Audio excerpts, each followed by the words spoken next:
L'ancienne ministre Agnès Buzyn nous rejoint. Merci beaucoup, invitée de LCI.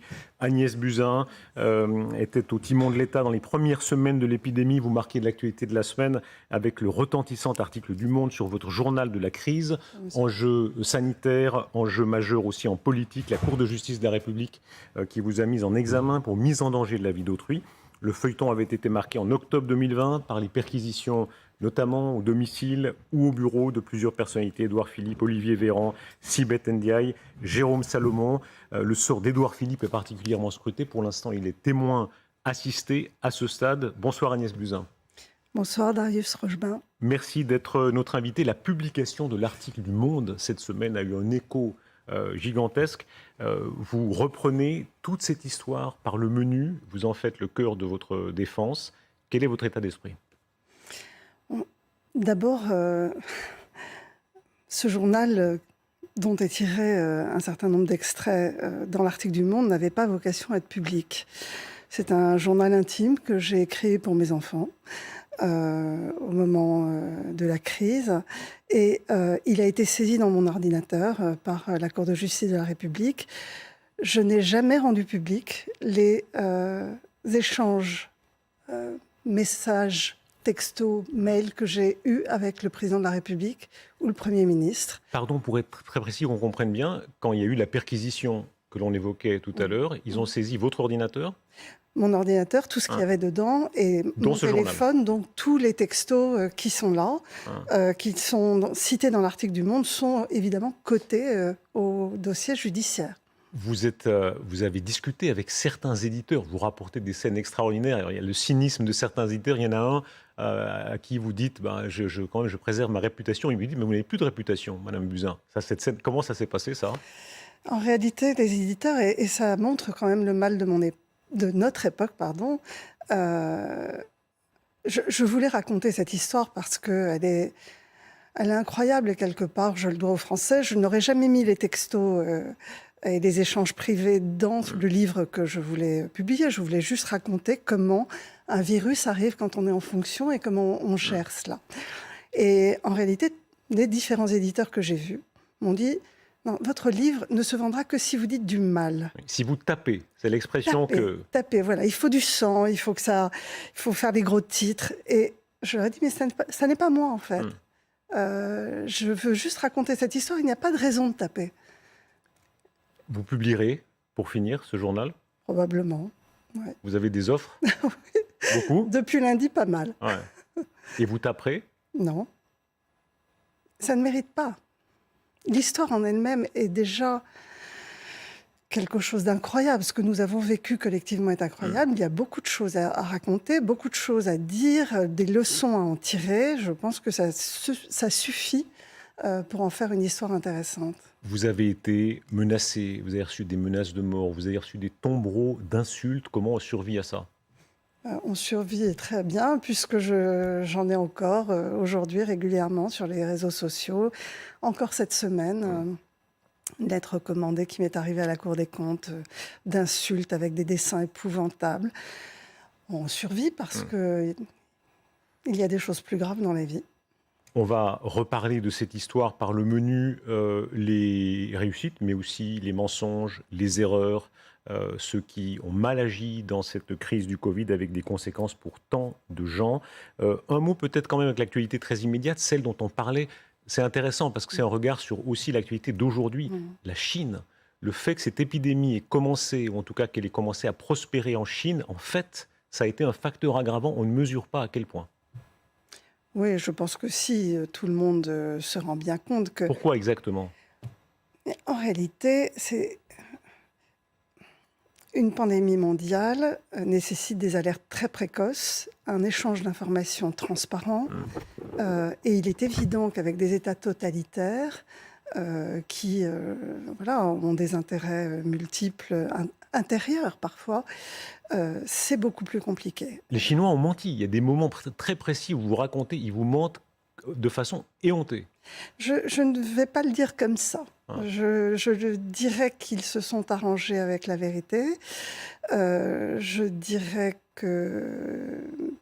Voilà, mais peut-être n'ont-ils pas bien perçu nature du virus au départ.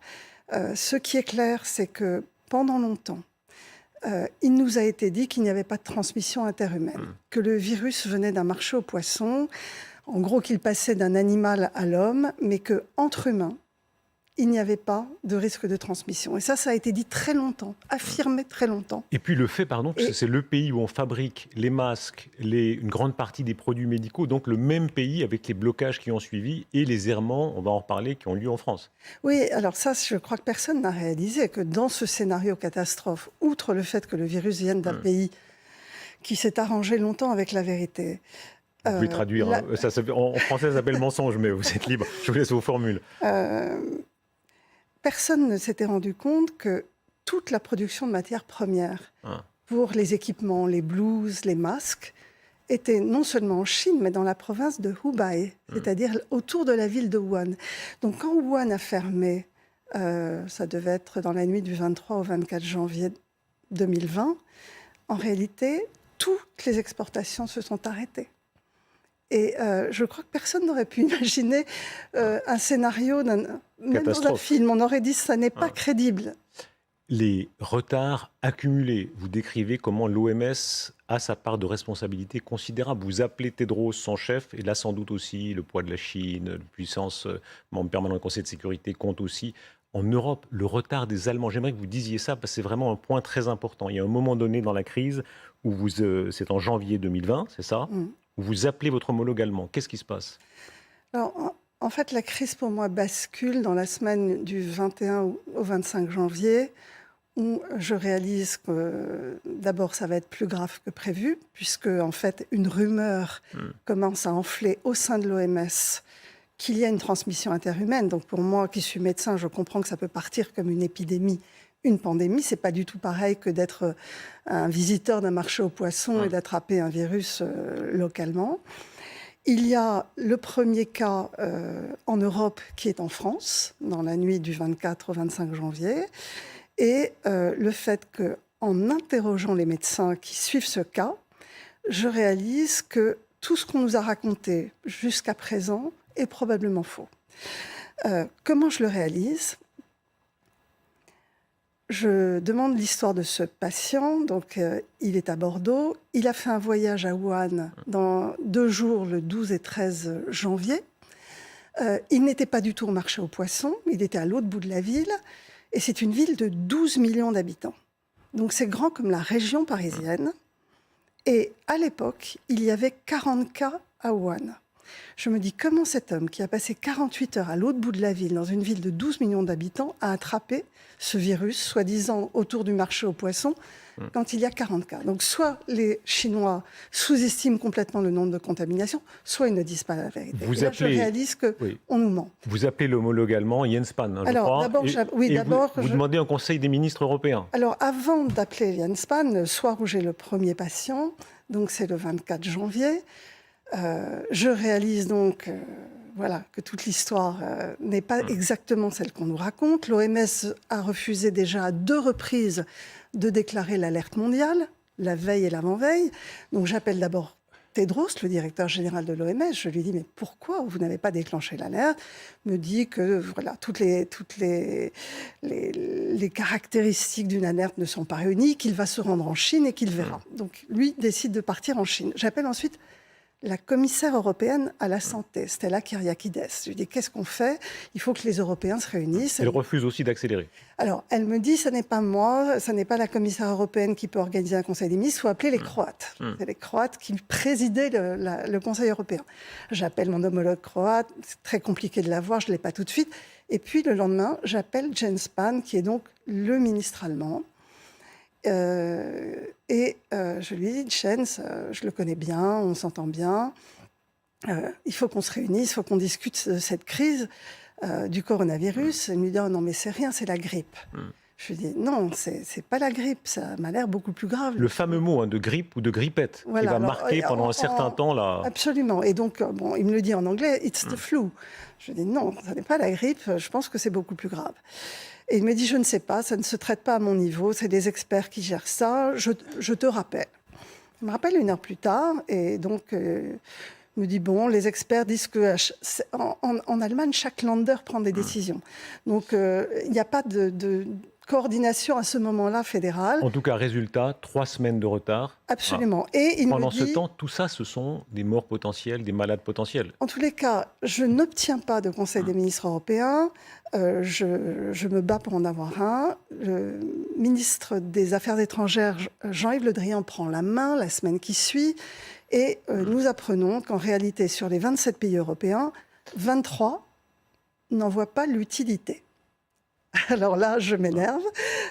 Et donc, j'essaye vraiment de convaincre les uns et les autres. Et puis, nous avons un Conseil des ministres, finalement, le 12 ou 13 février, le 13 février, je crois, enfin, Agnès Buzyn, avec l'accord des Allemands. on ne peut pas entrer dans tous les détails, mais ce qui est frappant, c'est que vous êtes à l'arrivée mise en examen, la seule pour l'instant, il peut y en avoir d'autres, et il faut tout à fait vous rendre justice là-dessus. Vous avez été parmi les inquiets, et les inquiets du début, dès fin décembre, inquiétude, vous avertissez le ministre de la Santé, le directeur de la Santé, Jérôme Salomon, inquiétude fin janvier, quand vous alertez le Premier ministre de manière encore plus appuyée, inquiétude lors des municipales. D'autres ne l'étaient pas. Vous racontez, par exemple, que l'Ordre des médecins ne vient pas, en tout cas son chef ne vient pas à votre réunion? Plusieurs fois. Comment vous expliquez ça? J'organise plusieurs réunions au ministère.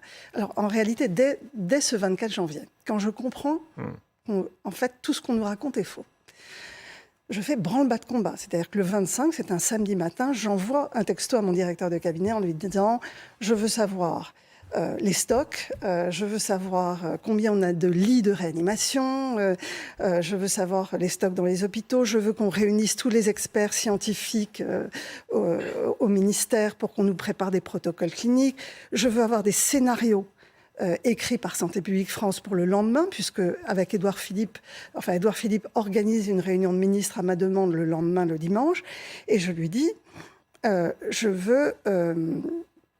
Donc, pardonnez-moi. Oui, vous rencontrez Édouard Philippe. Je rencontre Édouard Philippe, je lui demande une réunion de ministres. Et en réalité, ce 25 janvier, pour moi, c'est une bascule absolue. Vous dites bien, ça c'est la semaine décisive. Vous arrivez au 30 janvier. Et donc, j'en reviens à l'Ordre des médecins et je dis, je veux réunir tous les responsables de la santé, c'est-à-dire les présidents des fédérations, des hôpitaux, tous les ordres, le lundi. Alors le lundi, on me dit c'est pas possible, c'est trop court. Je les invite le mercredi. Et ils ne viennent pas. Et le président de l'Ordre des médecins ne vient pas. Il envoie quelqu'un. Une deuxième réunion qui a lieu une semaine plus tard, pareil. Donc en réalité, tout le monde est là. Voilà. Et nous donnons des documents. Nous expliquons, il y a des diaporamas qui sont présentés avec les risques, comment se préparer, etc. Et donc, je vois bien qu'un certain nombre de personnes ne réalisent pas la dangerosité de ce virus. Agnès Buzyn, vous racontez le 30 janvier, là vous faites état d'une rencontre, café pris avec Édouard Philippe. Vous lui parlez de votre mauvais pressentiment et c'est ce que rapporte Le Monde. Lui, il vous répond surtout qu'il a hâte de faire campagne au Havre. Est-ce que là, il y a une inconscience de sa part? Non, parce que en réalité, même moi, j'ai des doutes. C'est-à-dire que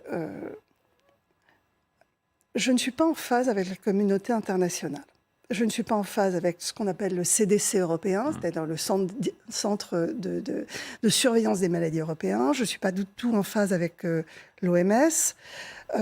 Et en réalité, il n'y a aucun expert national, en tous les cas, qui sonne l'alerte. Vous voulez dire à ce moment-là, c'est qu'un pressentiment? Donc, c'est en fait... Comme je sens que les Chinois ne disent pas tout à fait la vérité et qu'on sous-estime probablement la gravité locale, parce qu'à partir du moment où ils confinent Wuhan, un confinement d'une ville, ça n'a jamais existé, jamais, sauf à l'époque de la peste au Moyen-Âge. Donc, je me dis, ça doit être beaucoup plus grave que ce qu'ils nous disent. Vous racontez... Et donc, à ce moment-là, si vous voulez, j'ai ce sentiment, je vais sur Internet, j'essaye de voir des images de Chine, je passe mes nuits à surfer sur les réseaux sociaux pour essayer de comprendre. Mais en réalité, je ne sens pas cette même inquiétude, cette même analyse de la situation par la communauté. Donc même moi, j'ai beaucoup de personnes, soyons francs, d'ailleurs beaucoup de commentaires de plateau, etc., qui allaient tout à fait dans un sens différent, qui se rendaient pas du tout compte, même un mois et demi après mon départ. Journalistes, spécialistes, etc., ou pseudo-spécialistes. Mais même un mois après mon départ. Mais quoi qu'il en soit, allons de l'avant et on va parler effectivement de la campagne. Le 8 février, il y a cette scène extraordinaire. Alors ça, il faut quand même que vous disiez, vous êtes au cinéma avec votre mari. Quel film vous regardez? C'est un film sur la justice, c'est un avocat. Enfin, peu importe. Voilà. Et le président de la République vous appelle sur votre portable, vous allez dans le petit couloir, là, dans la pénombre, Et il y a un discours, vous avez 67 millions de personnes dans la responsabilité de leur sécurité, là, et il y a le dialogue entre la ministre et le président sur ce qu'il faut faire. Là, le 8 février, dans le noir, assis sur les escaliers. Qu'est-ce que vous vous dites à ce moment-là? Alors d'abord, je ne veux pas rater cet entretien, puisque ça fait déjà plusieurs jours que je veux avoir un entretien en tête-à-tête avec lui, c'est-à-dire que je lui fais le scénario que j'imagine. Avec ce type de virus et ce que je vois de la Chine, j'imagine un scénario et je lui dis, je ne vois pas comment nous n'arriverons pas Enfin, pour moi, il est évident que devant un tel virus, on est obligé de confiner à un moment. C'est-à-dire qu'à un moment, l'économie s'arrête, que les voyages s'arrêtent. De fait, vous plaidez déjà pour le confinement? Non, je plaide vous pas parce que vous je dites que c'est inévitable? Non, mais dans mon esprit, c'est inévitable. On va vivre la même chose que les Chinois à un moment donné. Je ne vois pas comment on va y échapper. Et de fait, ça arrive, et il faut rappeler, le rapport Pittet le dit notamment, que à peu près la plupart des pays ont réagi bien ou mal. La France, au total, n'a pas à rougir de ce qu'elle a fait par rapport à d'autres. Enfin, il y a quand même des points sombres, notamment les masques, on va y revenir. Mais la suite de l'histoire, elle est connue, c'est plus tard le confinement, et puis c'est cette campagne pour la mairie de Paris, après l'affaire Griveaux. Vous partez en campagne mi-février. Oui, le 15 février. Est-ce que là, il n'y a pas de votre part quelque chose comme une incohérence? Parce que vous le disiez, inquiétude exprimée en décembre, en janvier, en février, au téléphone, et la même personne quitte son poste. Oui, c'est ce qui m'est le plus reproché, et c'est assez difficile, évidemment, à comprendre. Est-ce que vous le reprochez? Moi, je le regretterai toute ma vie, ça c'est clair. À ce point-là? Ah oui, oui. Oui, d'abord parce que cette campagne, elle était perdue d'avance. Je reprenais une campagne après cette vidéo. Bon, voilà, j'avais 3 semaines et demie pour une campagne qui était perdue d'avance. Bon, mais pardon, on se dit que la question, c'est pas tellement que la campagne soit gagnée ou pas, c'est que vous lâchez le timon à un moment où beaucoup d'autres ministres dans le monde sont restés au poste. Ça paraît très étrange. Alors, soyons clairs. À l'époque où je pars, il n'y a aucune épidémie en dehors de Chine. Mais vous êtes inquiète, vous-même, vous le dites. Je suis inquiète, mais je suis seule. Je suis seule. C'est-à-dire que d'abord, j'ai une pression absolument invraisemblable de toute la majorité. En fait, ils ont déjà dans leur esprit leur candidate. Voilà, il faut que quelqu'un reprenne. Vous pouvez dire non. Pardon, vous pouvez dire non. J'ai un conflit de loyauté que vraiment, j'avoue. La scientifique aurait dû prendre le pas sur la politique. Mais j'ai un conflit de loyauté. Et je me dis, voilà, le président de la République m'a donné cette chance incroyable d'être ministre dans ce pays formidable de la France, 3 ans. Il me demande d'aller combattre pour la majorité. Je suis une femme courageuse, je vais faire le boulot. Mais pardon, surtout, madame, est-ce que là, pardon, vous ne péchez pas précisément par manque de courage? Est-ce que le courage n'aurait pas été de dire « je suis ministre dans une des plus grandes crises », puisque vous dites vous-même, vous le pressentez, je dois rester à mon poste? Non, en réalité, à ce moment-là, il y a un tel déni national et international que je me dis que si ça se trouve, je suis folle, en fait. C'est-à-dire que je n'arrive pas à faire comprendre à mes collègues ce pressentiment, cette analyse. Je vous donne un exemple. Vous avez un mot, je me permets de vous interrompre, parce que vous dites « je suis folle », je ne me permettrai pas de dire ça à votre place. Vous employez un mot, souvent vous dites « j'étais comme dissocié ». Ça, c'est après, pendant la campagne. Pendant la campagne, je suis dissociée parce qu'en fait, je ne pense qu'à la crise. À aucun moment, j'ai l'impression de quitter le ministère. Dans mon esprit, en fait, je reste médecin, je reste une scientifique, je reste mobilisée sur la crise. Bon, je fais campagne, je suis un bon soldat, mais les nuits entières, je passe à surveiller ce qui se passe en Chine. Et quand l'épidémie commence, en fait, l'épidémie commence en Italie. Elle commence après mon départ. Et c'est là où je me dis, mais en fait, c'est moi qui avais raison.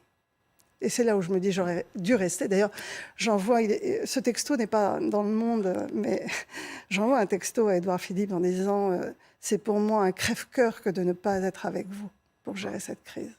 C'est un crève-cœur. Et donc, choc énorme, hein, quand on ferme la Lombardie, début mars, 7 ou 8 mars, c'est un choc gigantesque. En Europe, fermer des régions entières, le poumon économique de l'Europe. Moi, je me rappelle des ministres italiens qui pleuraient. Ils pleuraient au téléphone. Mais si vous voulez, moi... Quand je pars, il y a 40 cas en Europe, tous des cas exportés de Wuhan.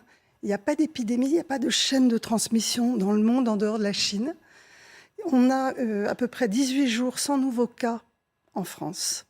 Et donc il y a une forme d'accalmie et je me dis, mais En fait, c'est moi qui j'ai broyé du noir. Vous savez, il y a quand même des épidémies qu'on a pu contrôler dans le monde, le SRAS, le MERS. Et je me dis, mais en fait, j'ai imaginé un scénario catastrophe, il n'est pas en train d'arriver. Et pourtant, pardon, est-ce que certaines de vos propres souvenirs, ceux de votre journal, ne vous contredisent pas quand vous dites, vous êtes en pleine campagne électorale, et je vous cite, depuis le début, je ne pensais qu'à une chose, au coronavirus. On aurait dû tout arrêter. C'était une mascarade. La dernière semaine a été un cauchemar, et vous dites même, j'avais peur à chaque meeting. Est-ce que là, il n'y a pas quelque chose chez vous de dissimulé? Parce que si vraiment, on vous imagine avec des gens devant vous, et vous dites vous-même, j'avais peur. Si vraiment on a peur pour les gens, qu'on est ministre, médecin, on a envie d'arrêter ça. On ne garde pas cette pensée pour soi. Je voulais tout arrêter. Je me suis posé la question la dernière semaine. En fait, la crise a vraiment pris de l'ampleur la dernière semaine. Je me suis posé la question d'aller dans les médias et de dire, écoutez, on arrête, etc. J'avais deux problèmes. Mais pardon, pour être très précis, vous étiez conscient de faire courir un risque à ces gens? En fait, il y avait le conseil scientifique qui venait d'être mis en place. Il y avait les jauges qui avaient été mises en place par le gouvernement. Et je me suis dit, après tout, ils en connaissent plus que moi. Moi, je n'avais plus accès à aucun document. J'avais plus accès au point de situation de la DGS. C'est pas ce que vous dites, parce qu'effectivement, vous dites j'avais peur à chaque meeting. J'avais peur pour nous tous. Je me disais, on doit tout arrêter. Je me suis posé la question de le dire publiquement. J'étais la 3e dans les sondages. Et je me suis dit, en fait, ma voix ne portera pas. On va immédiatement faire de la politique politicienne. On va dire, elle veut tout arrêter parce qu'elle est en train de perdre. Et que je vais nuire à tout le monde, je vais nuire à la cause. Et donc, j'ai envoyé des textos. En fait, à cette période-là... Vous vous sentez mal, pardon, à ce moment-là. Vous écrivez au président de la République, je suis dissocié. Pour écrire ça au chef de l'État, il faut quand même se sentir... J'ai écrit beaucoup de choses au président de la République et au Premier ministre à cette période, oui. Ces textos sont dans le monde. Je pense que c'est au club exécutif de prendre les décisions. Ils ont un conseil scientifique qui les conseille.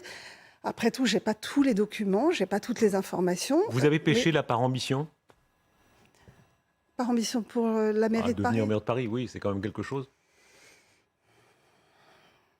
Je pense que dans d'autres circonstances, j'aurais aimé faire cette campagne. Bien sûr, dans d'autres circonstances, c'est ma ville, je l'aime, je trouve qu'elle va mal.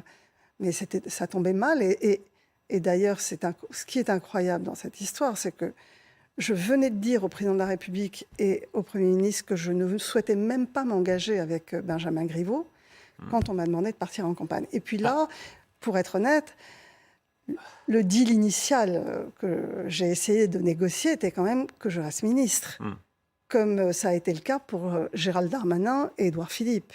Et en fait, l'arbitrage n'a pas été celui-là. C'est-à-dire que je suis la seule à ne pas avoir pu rester ministre tout en faisant campagne. Les autres sont restés ministres. À qui est-ce que vous dites j'y vais, je vais être candidate? Au président de la République. Vous l'appelez?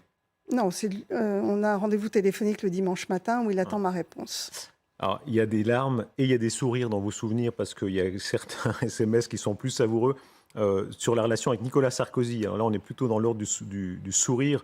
Échange savoureux, Nicolas Sarkozy vous attaque un petit peu, vous écrivez au président de la République et Emmanuel Macron vous répond, vous citez, il vous dit que Nicolas Sarkozy est très émotif et exotique et qu'il vaut mieux l'avoir neutre ou de son côté. C'est un témoignage assez direct de ce que pense peut-être, on ne dit pas toujours sa pensée par SMS.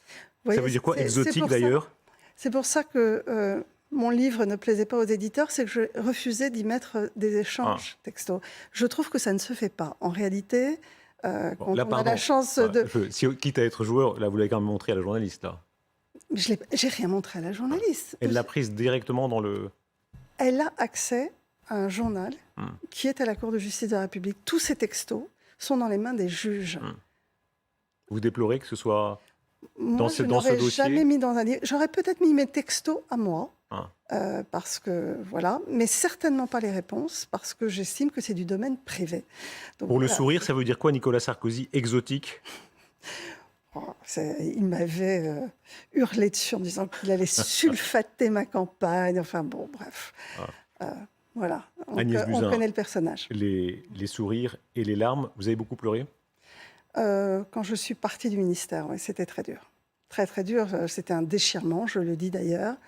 Là, vous vous dites, je fais une bêtise? Je suis déchirée, ouais. Je suis déchirée. Mais j'y vais avec quand même le sentiment, d'avoir préparé, c'est-à-dire que dans mon esprit, j'ai lancé les commandes, j'ai déclenché le plan Orsan dans les hôpitaux, etc. Alors après, on peut dire ça a été insuffisant, le tsunami était trop grand, etc. Mais en réalité, dans mon esprit, j'ai fait tout ce qu'il fallait avant de partir. Je fais une transmission à Olivier Véran, qui est un très bon ministre et en qui j'ai une pleine confiance. Donc, je lui laisse les rênes. Tout mon cabinet reste en place, l'administration reste en place. Après tout, tout ne repose pas sur une personne, vous voyez. Sans doute, mais Agnès Buzyn, quand on vous dit dans le détail, on comprend quand même que c'est un peu plus compliqué que ça. D'abord, alors c'est un autre mot que vous utilisez souvent, vous dites on est en train de déconner, vous dites c'est déconnant. C'est l'adjectif que vous utilisez souvent. Et il y a ces moments, 13 mars, 16 mars, où vous parlez à Édouard Philippe très nettement en disant on est en train d'être déconnant. C'est quand même que vous avez conscience d'une forme de danger qui est considérable pour dire ça à Édouard Philippe. On est un mois après mon départ. Ah. Le problème de cette crise, c'est que tout le monde compacte le temps et a l'impression que dès le départ, on savait tout. C'est pas vrai, c'est pas comme ça. Mais pardon, l'enjeu le 13 mars, on parle bien du 13 mars, c'est par exemple, voilà, après le premier tour des municipales, arrêtez tout. On est 3 jours avant le premier tour, 2 jours avant le premier tour. Donc on est dans la dernière semaine où l'épidémie flambe. Voilà, c'est mon opinion. L'exécutif est un conseil scientifique. Voilà, je ne compte pas, je ne compte plus.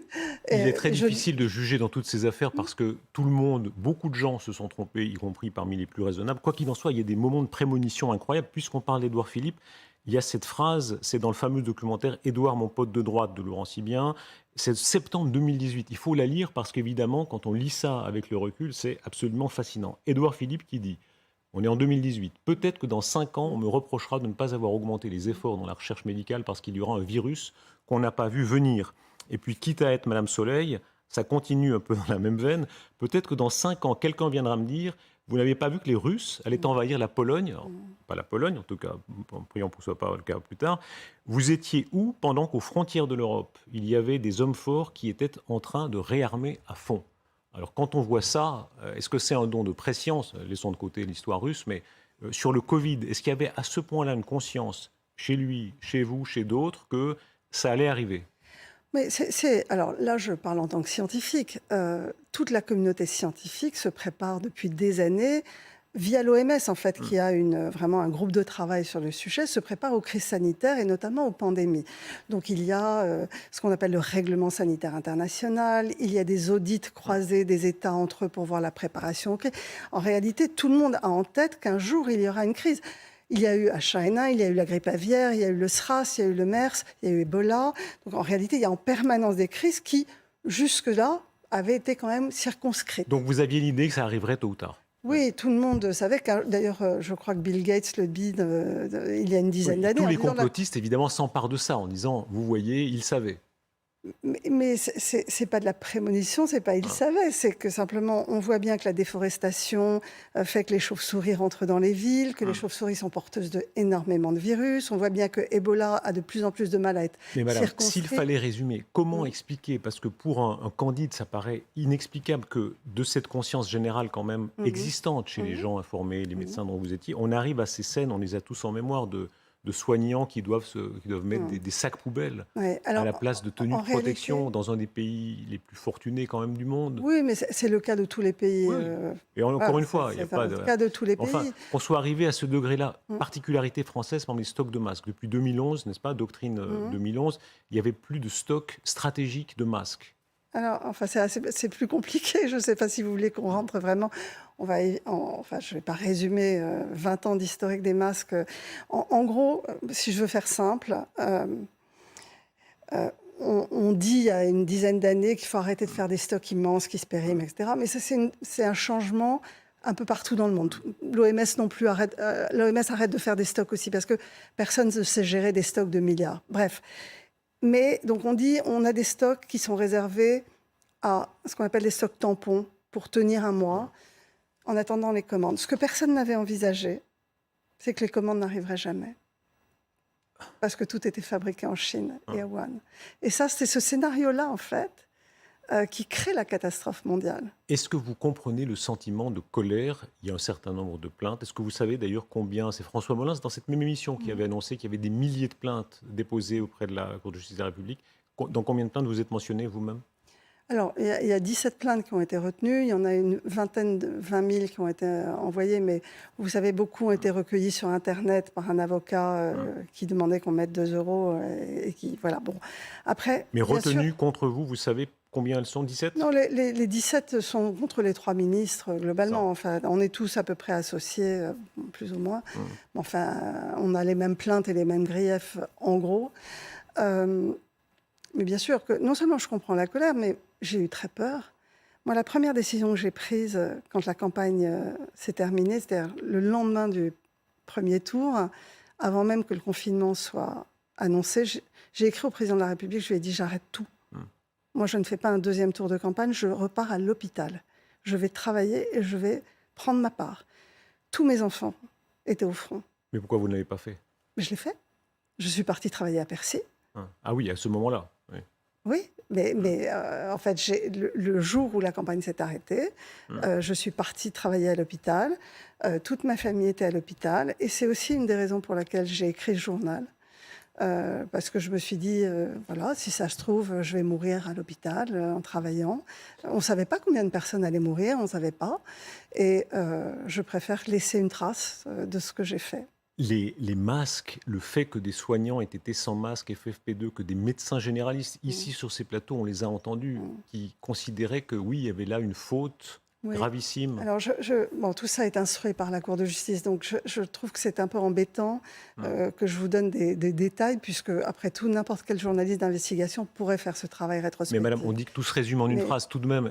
Au médecin de base, au médecin généraliste de base qui vous dit, j'ai dû, moi, médecin, parler comme ça à quelques centimètres d'un malade sans avoir un masque FFP2, ça paraît, avec le recul inouï. D'une phrase, qu'est-ce que vous lui dites pour comprendre ça? Mais bien sûr que non seulement je comprends, et c'était tellement évident pour moi qu'il ne se serait pas équipé, parce qu'en réalité, tout le secteur libéral, c'est-à-dire les médecins libéraux, sont censés s'équiper eux-mêmes. Donc en fait, il n'y a jamais eu de stock pour eux. Jamais. Ça veut dire que c'est eux qui ont été imprévoyants?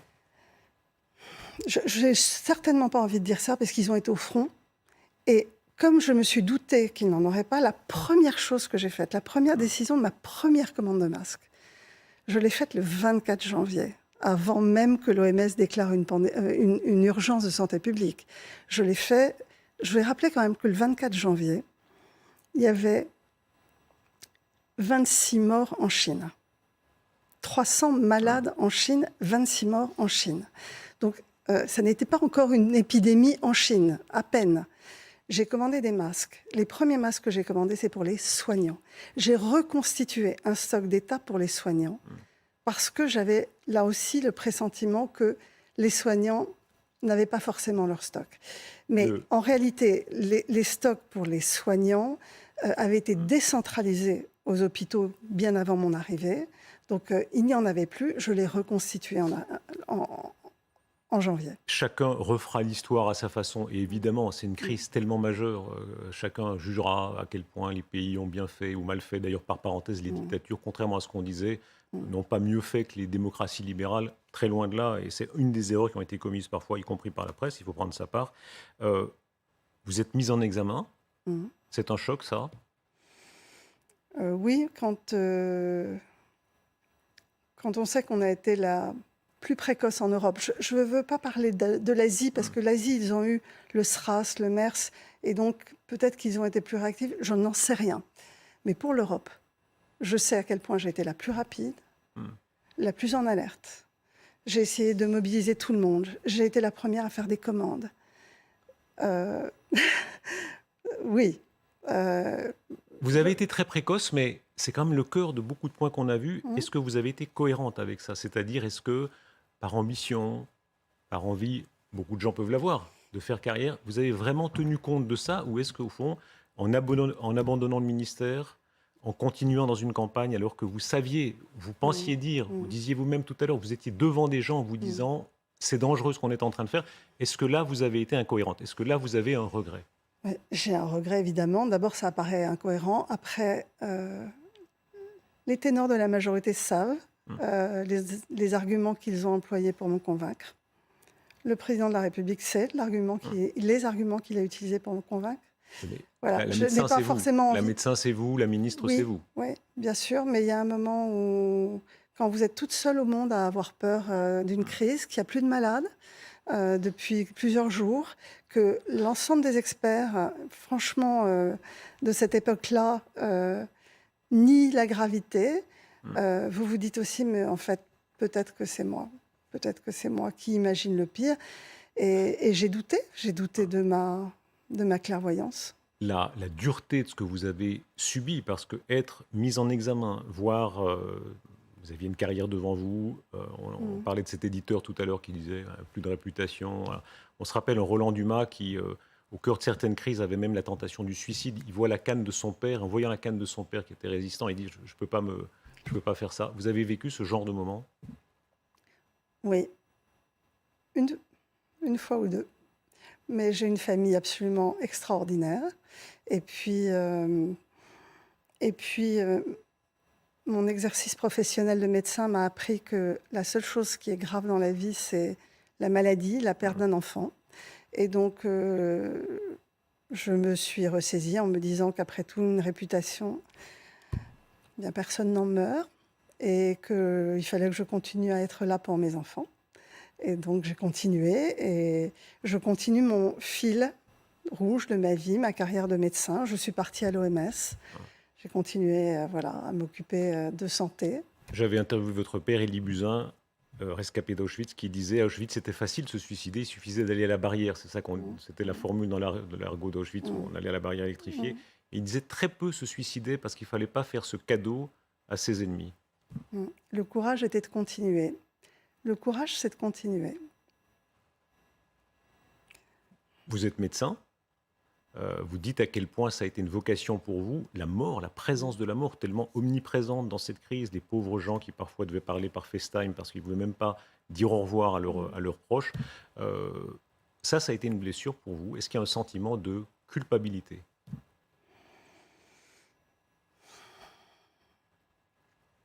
Non, je ne peux pas dire ça. Je ne sais pas si j'aurais fait mieux ou moins bien, en fait. J'aurais de la culpabilité si j'étais sûre mais j'aurais fait peut-être des erreurs, je n'en sais rien. Je n'étais plus en fonction. Je suis partie à un moment où il n'y avait pas encore d'épidémie en dehors de Chine. Non, ce serait imaginer que j'aurais fait mieux et je n'en sais rien.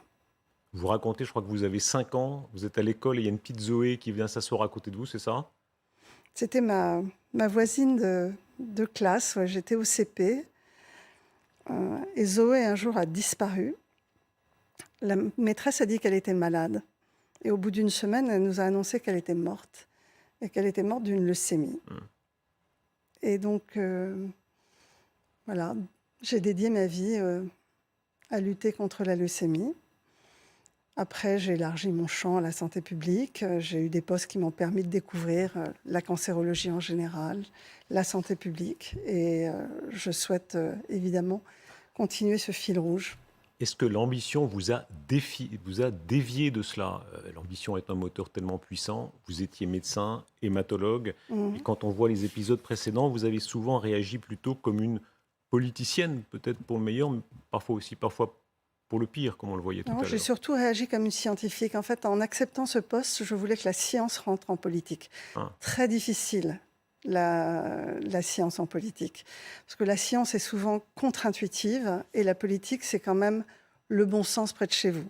Et donc, faire des choix scientifiques en politique, ce que j'ai fait avec les 11 vaccins obligatoires, avec le déremboursement de l'homéopathie, etc., c'était parce que je pensais que la science avait sa place en politique. Maintenant, si je dois résumer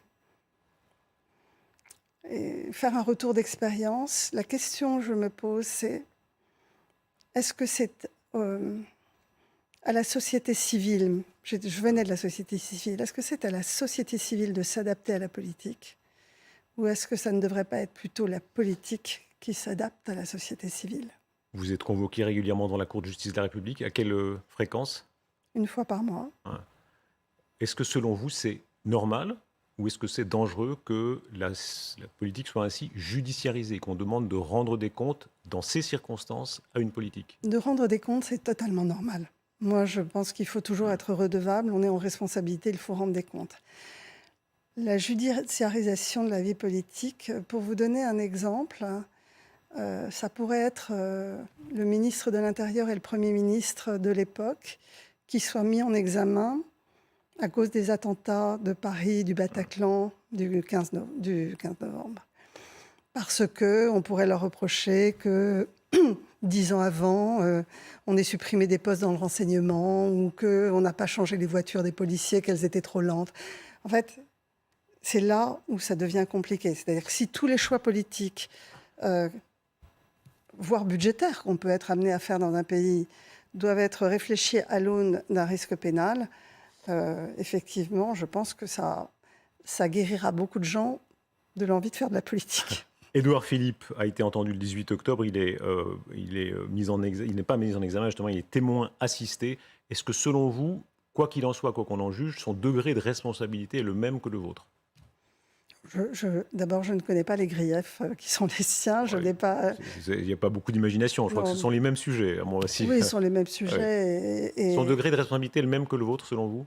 Je ne veux certainement pas commenter les décisions de justice et ce qui se passe en ce moment à la Cour de justice de la République. Ce serait très, très malvenu. Est-ce qu'un jour, vous vous représenterez à une élection? Je n'en sais rien. Je n'en sais rien. En tous les cas... Vous y pensez encore? Non. En tous les cas, si un jour je refais de la politique, je continue de penser que je ferai de la politique comme je l'ai toujours fait, c'est-à-dire comme citoyenne engagée, comme femme de la société civile et comme scientifique. Comment on sort de ça? On se souvient tous, Laurent Fabius, l'affaire du sang contaminé, responsable mais pas coupable. Les années ont passé. Et quoi qu'il en soit, pour beaucoup de gens, il faut aller relire les notices pour se faire une opinion. Et encore maintenant, la mémoire de Laurent Fabius, est-ce qu'on peut se sortir de ça?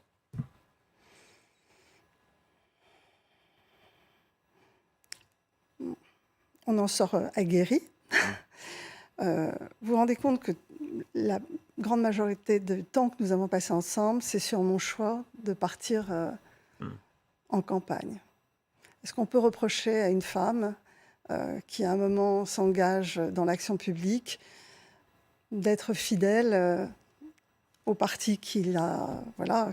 Et est-ce que c'est pénal, en réalité? Donc, vous voulez dire que s'il y a des erreurs, ce sont des erreurs politiques mais certainement c'est pas des erreurs... C'est une erreur politique évidente. Je veux dire, c'est une erreur que je regretterai toute ma vie, c'est une erreur politique. Agnès Buzyn, merci à ce mot de Chamfort qui dit qu'il faut que le cœur se brise ou se bronze à la fin. Votre cœur s'est brisé, bronzé? Il est toujours aussi à l'écoute des autres, je pense. Merci d'avoir été notre invité. Je vous remercie beaucoup, Agnès Buzyn.